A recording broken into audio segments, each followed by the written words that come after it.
Hey Go people, thanks for dropping in at Style for Men. So tonight we're going to be unboxing a whole bunch of goodies from a company in the States called Arsenal Grooming. Now these guys make shaving soaps and aftershaves. So with no further ado, let's get right to it. Now the box got a little bit damaged in the shipping, but the contents looked really well protected. Nice foam. Okay, so we got the packing slip. Oops, a little bit of foam. Okay, here we go. Oh, these soaps are beautifully packaged. No danger whatsoever.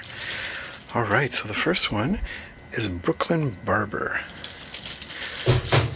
Second one, it's nicely packaged in plastic so nothing happens to it. Here we go. And their business card, Arsenal Grooming. Oh, look at this. This is what caught my eye. Super retro vintage packaging. This one is called the Crickle Wood. So let's take a look. Oh, look at this beautiful soap.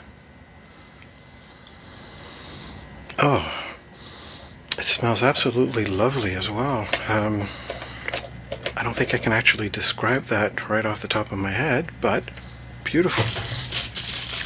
Let's get to the next one. Let's see, how does this open? There we go. Okay, the Brooklyn Barber. Oh, again, beautiful soap. This one smells more like a traditional soap. The soap element comes out very nicely. I actually can't wait to try these out. So check them out. Arsenal Grooming. They make aftershave and shaving soap. So the full reviews will be coming out in the days and weeks to come. Stay slick.